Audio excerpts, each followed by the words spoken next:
종려주일은 무슨 내용인지 아시죠?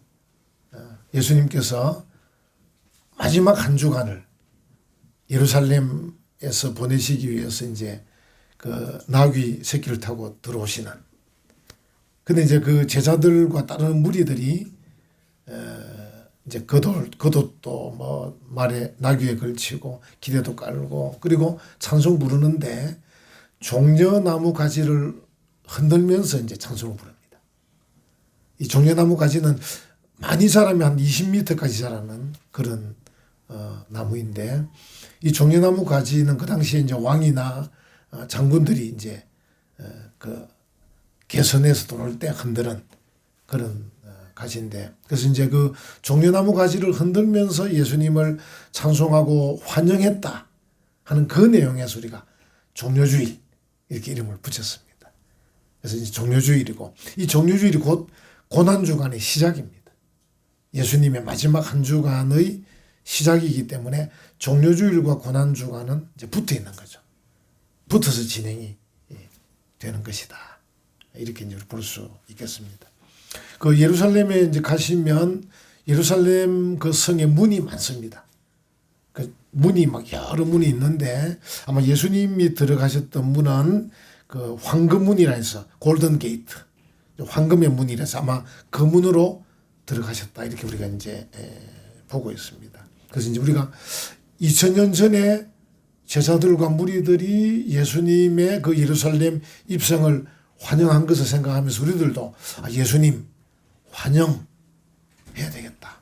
예수님의 그 어떤 예수님을 환영하는 그 마음을 가져야 되겠다. 물론 이제 그 마음 속에는 고난도 포함되어 있고 부활도 포함되어 있고 다 포함되어 있습니다. 그 모든 걸 다 포함해서 어쨌든 이 땅에 오신 예수님, 하나님의 아들이신 예수님, 날 위해 고난받고 죽으신 예수님, 그 예수님 때문에 구원받게 하신 그 구원자 예수님, 그 모든 걸 다 포함해서 예수님 환영합니다. 저도 찬송합니다. 저도 기뻐합니다. 이런 마음으로 우리가 종려주일을 맞이하면 좋겠다. 이런 마음이 듭니다. 그래서 이제 어떻게 보면 예수님의 이 땅에서의 그 가장 중요한 사역, 고난과 죽음을 맞이하는 마지막 한 주간을 위해서 예루살렘에 입성하는 거니까 어떻게 보면 참 무거운 발걸음인데 그래도 환영하는 사람들이 있었기 때문에 아마 그나마 예수님은 큰 위로가 됐을 거다 이런 생각을 해봅니다. 환영하는 무리가 있었기 때문에 아마 위로가 안 됐겠나 이런 생각이 됩니다. 이제 그 와중에 예수님이 이제 평화의 왕이시잖아요. 그 로마 군대와 막 칼로 창으로 싸워서 막 승리를 하려고 하는 그런 왕이 아니시고 평화의 왕이기 때문에 이 말을 타시지 않으시고 나귀 새끼를 타신 거예요. 이거는 이미 이제 스가랴 선지자가 이미 500년 전에 예수님이 오신 그 500년 전에 벌써 예언하셨어요. 이 평화의 왕은 나귀 새끼를 타고 들어올 거다. 이렇게 예언을 해 주셨어요. 그래서 이제 예수님이 평화의 왕이기 때문에 나귀 새끼를 타고 예루살렘으로 들어가시려고 하는데 그래서 이제 이 나귀가 필요하잖아요. 그래서 성경을 보니까 이제 그 베다니 벳박에 이제 그런 마을이 있는 동네인데 예수님 거기서 제자들에게 저 건너편 마을 아마 그게 이제 베다니쯤 된다고 생각하는데 저 마을에 가서 아직 아무도 타보지 않은 나귀 새끼가 있을 거다. 그걸 끌고 오더라. 이렇게 하신 거예요. 어떻게 보면 좀 황당한 일이잖아요.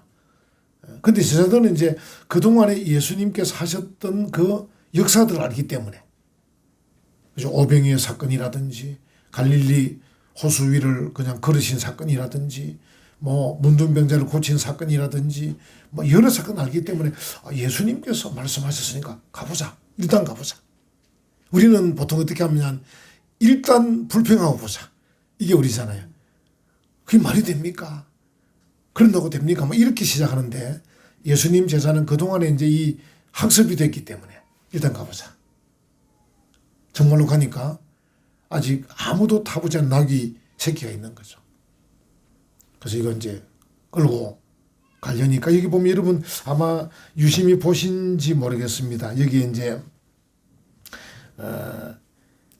제자들이 그 나귀 새끼를 끌고 가려고 할 때 여기 보시면 33절 나귀 새끼를 풀 때 그 임자들이 복수입니다. 복수.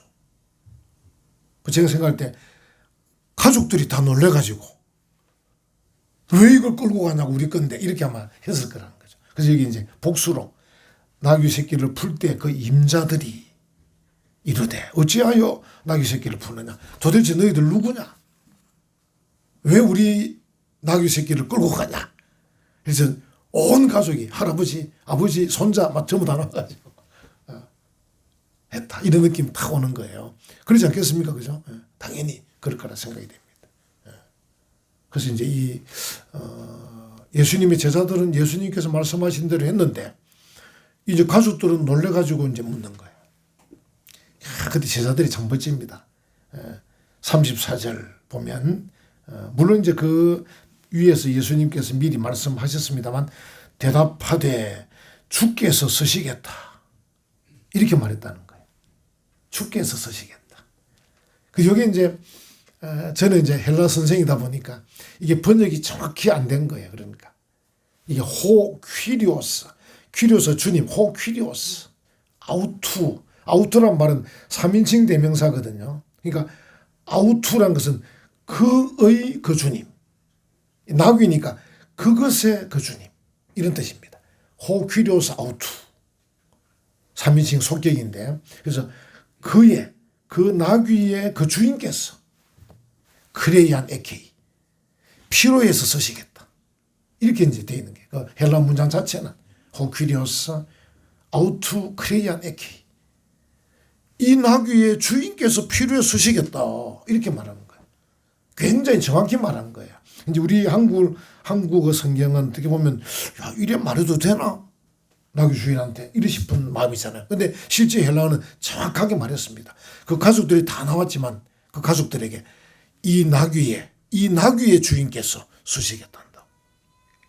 무슨 말입니까? 너희가 이 나귀를 길러서 새끼를 낳게 하고 낳은 새끼를 길러서 지금 이렇게 하고 있지만 원래 이 모든 만물의 주인이 계셔. 이 모든 만물의 주인 그분께서 서시겠다고 하는 거야.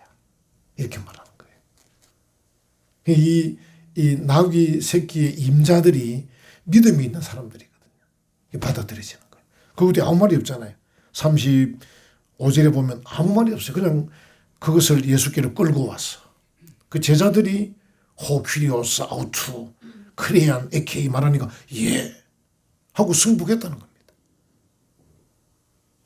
비록 우리가 가축을 길러서 이렇게 키우고 있지만 우리 사람이나 가축이나 이 모든 만물의 주인이 하나님이신데 그분이 서시겠다니까 아무 말도 없었다는 거죠. 이제 물론 이제 이 번역하는 분들이 이제 고충도 있습니다. 그렇게 다 번역하려고 그러면 성경책을 아마 이만큼 두껍게 만들어야 될 겁니다.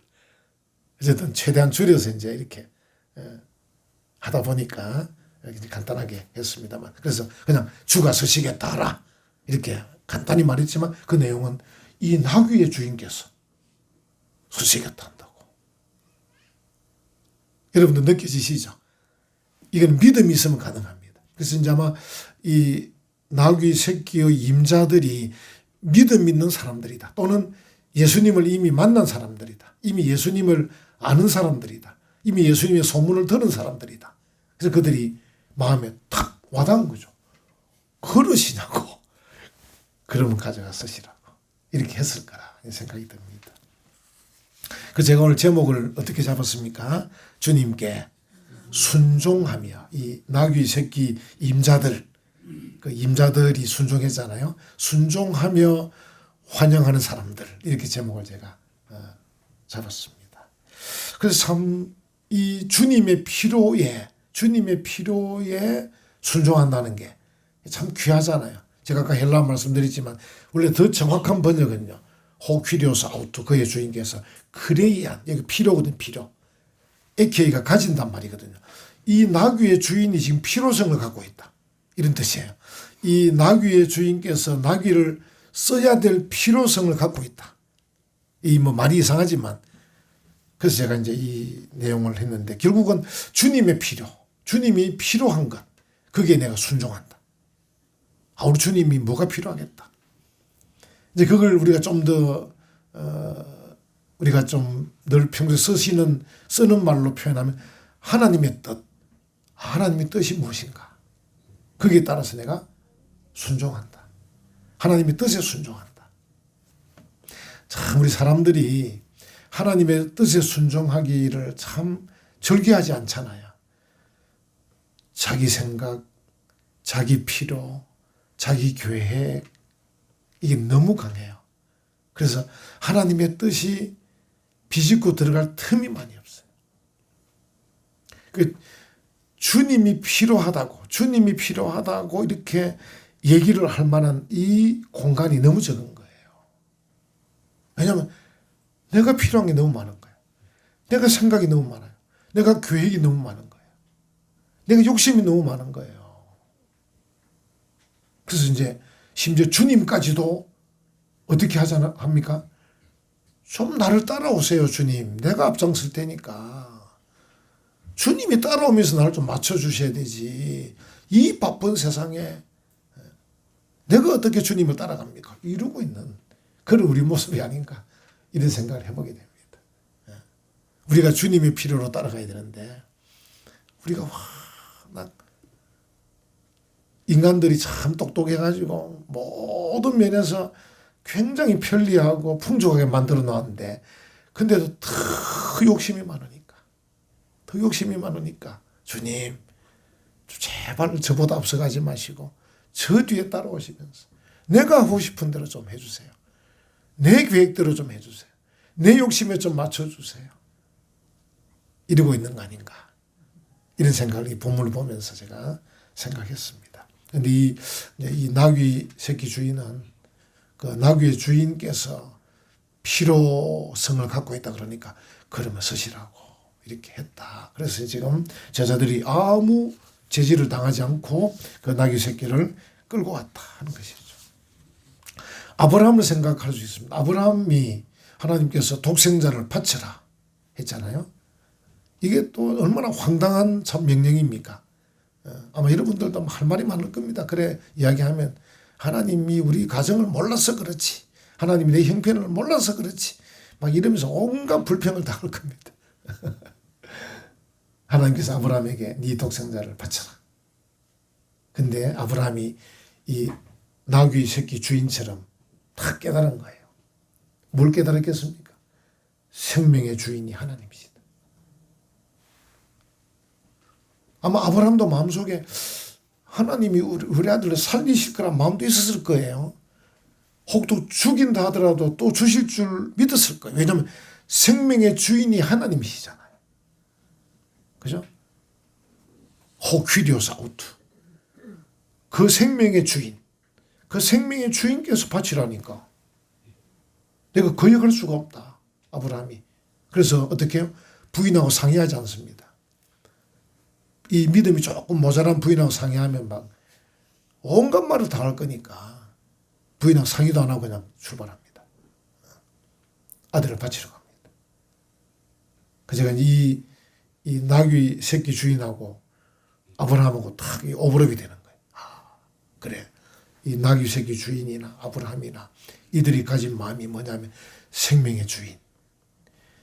우리가 낳고 기른 것처럼 독생자도 아들도 또 우리가 관리해서 낳고 기른 이 가축처럼 우리가 주인인 것처럼 생각하고 있지만 실제 원주인은 하나님이시다.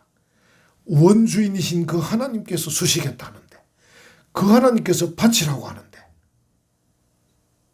바쳐야지. 이런 생각을 아브라함이 했다는 거죠. 그래서 이 같은 사람들이구나. 나귀 새끼 주인하고 아브라함은 같은 사람이구나. 이런 마음이 들더라고요. 그래서 이제 여러분과 저도 주님께서 우리에게 바치라고 했을 때 드려야죠. 주인이시니까. 여러분들이 이제 하나님 말씀을 잘 읽고 듣고 막 공부하고 암송하고 묵상하면서 그 말씀 속에 하나님의 뜻을 발견도 하고 또 여러분들이 기도하면서 항상 기뻐하고 쉬지 말고 기도하고 범사에 감사하면서 걸음을 걸어가면 분명히 여러분에게 하나님의 음성들이 들릴 겁니다. 이래라 저래라. 지금은 여러분이 너무 떠드니까 하나님 말씀이 안 들리는 거지. 여러분이 할 말이 많잖아요. 말도 많이 하고 떠들고 큰 소리 치고 하니까 하나님 말씀이 안 들리지만 여러분이 조금만 소리를 죽이고 귀를 기울이고 말씀에 묵상하면 하나님께서 야야 이래라 저래라 들릴 겁니다. 들리면 순종하면 됩니다. 생명의 주인께서 말씀하시면 예, 저로서는 이해가 안 되지만 저로서는 좀 황당하게 여겨지지만 그래도 하나님이 주인 아니십니까? 알겠습니다. 이렇게 순종하는 멋진 성도들 되시기를 간절히 축원합니다. 아멘. 그게 믿음의 묘미입니다. 야, 생명의 주인께서 말씀하시니 순종해야지. 이제 겉옷을 막 깝니다. 제자들이. 왜냐하면 이 나귀 새끼를 타려니까 이게 뭐 제대로 된 안장이 없지 않습니까? 그래서 자기들의 겉옷을 나귀 위에 걸치고 또 걸어가는 그 길에 또 겉옷을 쭉 갑니다. 이게 이제 보면 역사적으로 보면 주로 왕들이 이렇게 이제 행진할 때 또 최근의 기록을 보면 미국의 대통령이 이제 또 이렇게 쭉 걸어갈 때 붉은 카펫. 그게 요즘 전통이 돼가지고 외국 정상이 한국에 들어오게 되면 비행장에 보면 붉은 카펫을 쫙 깔아가지고 이제 그 카펫을 밟도록 합니다. 내용은 뭐냐면 존경의 표시입니다. 왜냐하면 붉은색이 이게 제일 중요한 좋은 색이잖아요. 여러분 왜 그 대학교 졸업식에 가보셨는지 모르겠는데 그 이제 박사들이 가운을 입고 있어요. 가운, 후드 이렇게 모자도 쓰고 거기 보면 색깔이 그가 공부한 학문에 따라 색깔이 있습니다. 신학이 빨간색입니다. 제일 좋은 색을 신학이 걸치고 있어요. 신학 박사가 이 붉은색 후드를 탁 걸치고 있습니다. 그래서 보면 강단에 앉아있으면 제일 멋집니다. 붉은색이 제일 멋집니다. 흰색, 노란색, 파란색은 힘을 거의 그렇습니다. 힘을 거니. 왜냐하면 중세시대부터 칼빈이 그 스위스에서 제네바 대학 처음 세계 최초로 대학을 만들어서 공부시킬 때 신학 박사들에게 붉은 가운을 입도록 그렇게 했지 않습니까? 그래서 대통령이나 외국 정상이 길을 가는 그 길에 붉은 카펫을 까는 것은 최고 존경의 표시입니다. 그 이제 이 제자들이 그때는 그런 상황이 아니니까 자기들의 겉옷을 나귀 등에다 안장처럼 하고 길에다가 깔았습니다. 그래서 최고의 존경의 표시. 그리고 이제 당시 사람들의 겉옷은요 가장 비싼 옷입니다. 또 요즘은 여러분 겉옷은 지금 많아가지고 좀 버려야 되죠. 그죠? 이사 갈 때 많이 버리시잖아요. 버릴 때 또 갖다 주면 돈도 줍니다. 어떤 그 수거하는 데 가면. 겉옷이 얼마나 요즘 많은지 몰라요. 근데 그 당시에는 겉옷이 거의 한 사람 앞에 하나밖에 없습니다. 그러니까 최상의 것이죠. 그들이 겉옷을 길에 깔았다는 것은 자기들의 최상의 것을 깔았다. 그러니까 주님에게 이렇게 표할 수 있는 그 어떤 예의적인 그 상황에서 최상의 것을 깔았다. 하는 거지. 아마 여러분들은 이해가 안 될 겁니다. 뭐 구두 뭐 좀 낡은 구두 깔으면 되니까 그런 게 아니고 그데 하나밖에 없는 구두. 하나밖에 없는 구두. 우리 옛날에 뭐라 그랬죠? 단벌 신사. 요즘은 단벌 신사 없죠? 요즘은 단벌 신사 없습니다. 그 단벌 신사가 자기 하나밖에 없는 그 겉옷을 깔았다. 최상의 것을 드렸다. 하는 것이죠. 그 제자들로서는 지금 예수님에게 가장 존경의 표시, 가장 최상의 것을 지금 드리고 있다. 하는 것이죠. 그리고 이제 우리 앞에서 잠깐 얘기했지만 종려나무 가지를 흔들었다. 이 종려나무, 아까 말씀드린 그 당시 왕이나 장군이나 승리에 들어올 때 흔드는 게 종려나무인데 승리의 표시. 또 그 전쟁에 승리하고 들어오는 그 장군 그 무리들에 대해서 진심으로 환영한다는 의미. 이게 이제 종려나무 가지거든요. 그걸 예수님에게 흔들었다. 그리고 이 종려나무 가지가 다른 나무보다는 잘 시들지도 않고 마르지도 않는. 근데 그렇게 안 했겠습니까? 흔들려고 그러면 오래 좀, 이게 시간이 좀 오래 가야 되니까. 시들지도 잘 마르지도 않는 종려나무 가지를 승리를 나타내면서 진심으로 환영한다는 마음을 묶어서 흔드는 것처럼 그걸 그들이 알았기 때문에 예수님에 대해서도 종려나무 가지를 흔들면서 지금 찬송하고 있는 거예요. 여러분 아마 여러분 기억에 예수님의 제자들과 무리들이 종려나무 가지를 흔들 때 뭐라고 외쳤는가 여러분? 뭐라고 어떻게 알고 있죠? 호산나. 호산나란 말은 우리를 구원하십시오. 우리를 불쌍히 여기십시오. 이런 뜻이거든요. 근데 이 누가복음은 호산나가 없습니다. 한번 보십시오. 누가복음 한번 보십시오. 여기 보면 쭉 보면 37절 이미 감람산 내리막길에 가까이 오심에 제자의 온 무리가 자기들이 본 바 모든 능한 일로 인하여 그동안 자기들이 경험한 예수님의 그 능한 일로 인하여 기뻐하며 큰 소리로 하나님을 찬양하여 그 다음 38절 같이 해봅니다. 이르되 찬송하리로다 주의 이름으로 오시는 왕이여 하늘에는 평화요 가장 높은 곳에는 영광이로다 이렇게 하는 거예요. 이게 지금 이 누가복음만의 표현입니다. 마태나 마가복음 이렇게 표현 안 하고 있습니다. 마태 마가는 호산나 이렇게. 누가복음만 이렇게. 누가는 의사거든, 의사. 이 누가라는 사람이 의사입니다, 의사. 의사다 보니까 좀 세밀하게, 구체적으로. 그리고 다시 보십시오. 주의 이름으로 오시는 왕이여.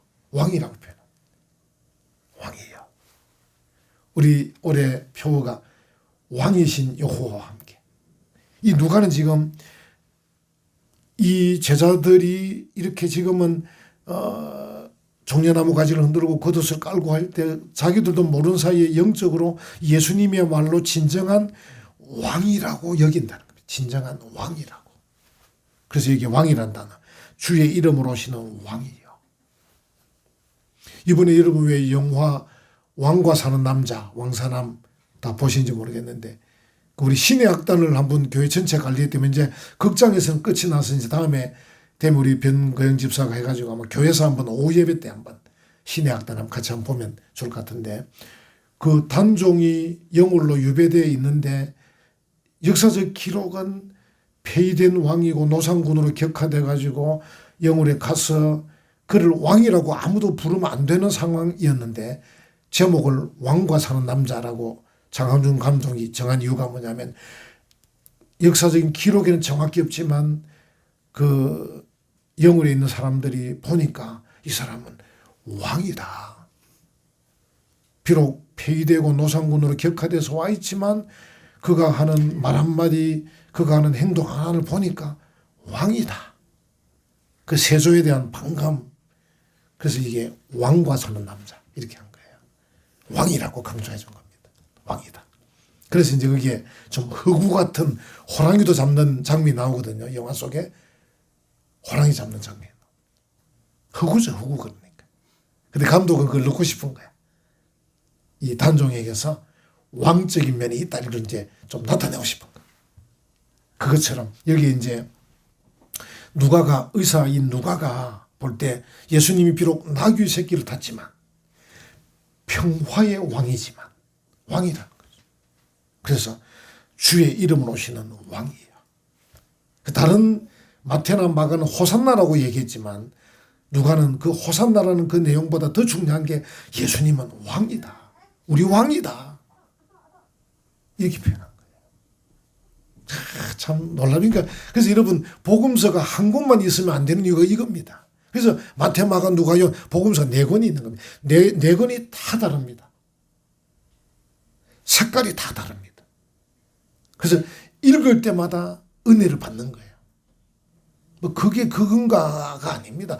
종료주일에 그게 그거지 이게 아닙니다. 누가는 이 종료주일에 예수님을 왕으로 표현하고 있는 거죠. 왕이요. 왕이기 때문에 하늘에는 평화요 이렇게 나옵니다. 가장 높은 곳에는 영광이로다. 영광이라는 단어를 쓰는 거예요. 그냥 제자들과 무리가 그냥 떠드는 내용이 아니고 그냥 소리치는 내용이 아니고 그냥 뭐 시끄러운 내용이 아니고 이분은 왕이시고 이분 때문에 평화도 영광도 나타날 수 있는 그분이시다. 이걸 누가가 지금 표현을 구체적으로 단어를 왕, 평화, 영광 이렇게 쓰고 있는 거예요. 근데 마태나 마가는 그냥 호산나라는 단어로 딱 집약을 한 거예요. 서로의 스타일이 다른 거예요. 네.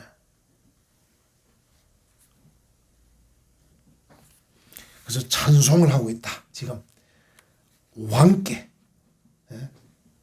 평화와 영광을 가져다 줄 그 왕께 찬송하고 있다. 이렇게 얘기를 하고 있는 거죠. 그래서 이게 틀린 말이 아니고 이제 마태오 마가는 한마디로 호산나라고 한 이유는 호산나라는 말 자체가 우리를 구원하소서. 구원하소서. 왕이니까 구원할 수 있는 거거든요. 왕이니까. 그렇게 표현을 그렇게 지금 하고 있다. 여러분과 저도 어떻습니까? 예수님을 이제 우리가 이제 환영하는 그 마음을 가지는데 우리가 지금 질병 가운데 있다면 왕이신 주님께 환영하면서 주님, 내가 질병 가운데 있습니다. 이렇게 하면 되는 겁니다. 내가 만약에 물질적인 좀 어려움이 있습니다. 왕이신 예수님, 내가 지금 물질에 어려움이 있습니다. 또 왕이신 그 예수님께 나의 형편과 사정을 내어놓고 왕이신 주님이요, 제가 지금 이런 형편에 있습니다. 구원해 주십시오. 이렇게 할 수 있는 겁니다. 여러분, 그러니까 이 종료주일에 예수님을 환영한다는 게 그냥 환영만 하는 게 아니고 나의 형편에서 그분을 모셔드리는 거예요. 그러니까 이 누가가 지금 이 예수님이 왕이시다. 너희가 환영하는 이 예수님이 왕이시다. 그분을 너희가 환영하면 평화와 영광이 있을 거다. 이걸 말하고 있는 거예요. 그래서 여러분의 형편과 사정을 그 주님에게, 예수님, 내가 이 종료주일 고난주간 부활절을 맞으면서 내가 환영합니다. 내 형편이 이런데 오셔서 고쳐주십시오. 오셔서 회복시켜 주십시오. 오셔서 은혜를 주십시오. 오셔서 복을 주십시오. 이러면서 환영하는 거예요. 그 말씀을 얘기하고 있습니다. 여러분, 우리 성경에 보면 이런 우리의 마음을 대변해서 먼저 하신 선배들이 있습니다. 바디메오, 마가복음 10장에 보면 바디메오, 이 사람 소경이었는데 이 바디메오가 예수님이 지나간다는 소문을 들었습니다. 이 소경이지만 감각은 뛰어나니까 예수님의 그 소문과 제자들의 발자국 소리와 이걸 딱 하고는 예수님이 지나갈 만한 자리에 딱 자리를 잡고 예수님이 지나갈 때 뭐라고 합니까? 다윗의 자손 예수여. 이것도 뭡니까? 왕이란 뜻입니다. 다윗이 왕이잖아요. 다윗의 자손 예수여, 나를 불쌍히 여기소서 하고 외칩니다. 그거 눈을 뜨게 되죠. 외치니까. 마가복음 15장에는 가나안 여인이 있습니다. 자기 딸이 귀신 들렸습니다. 여러 사람에게 노력했지만 고쳐지지 않았습니다. 여인이 예수님께 나갔습니다. 예수님께서 여인에게 내가 바쁘다. 내가 유대인들, 이 이스라엘 사람 고치기도 바쁜데 가나안, 너같이 저런 이방 민족 고칠 만한 틈이 없다 할 때 이 여인이 뭐라 그럽니까? 예수님, 그 말씀이 맞습니다. 그래도 주인의 상에서 드리는 부스러기를 개가 먹는 것처럼 자기를 개로 비유합니다. 부스러기라도 주십시오. 그래서 딸이 고침받습니다. 참 멋지지 않습니까? 누가복음 17장에 사마리아와 갈릴리 사이에 지나간 10명의 나병 환자 소문을 듣고는 예수님께 부르짖습니다. 예수님, 고쳐주십시오. 예수님이 다른 말 안 하고 가서 제사장에게 보이라. 그 당시 유대인들은 뭡니까? 구약에서부터 이 문둥병자가 나으면 나았다는 증거를 제사장에게 보여야 되거든. 여러분, 여기서 참 고민이 되는 겁니다. 내가 지금 이 상태로 제사장에 가다 두들겨 맞을 건데, 돌에 맞을 건데 예수님이 가서 보이라. 이때는 믿고 가야 되거든요. 이들이 믿고 갑니다. 가다 보니 나았습니다. 9명이 좋아서 각기 제 길로 갔습니다. 1명이 돌아와서 예수님 진짜로 나았습니다. 야, 나머지 9명 어디 갔냐? 모르겠습니다. 이런 일이 일어나는 것은 예수님을 환영할 때, 그 왕이신 예수님으로 내가 받아들이고 환영할 때 일어나는 것입니다. 할렐루야. 그래서 여러분들이 모든 상황들을 그 왕이신 주님께 내놓으십시오.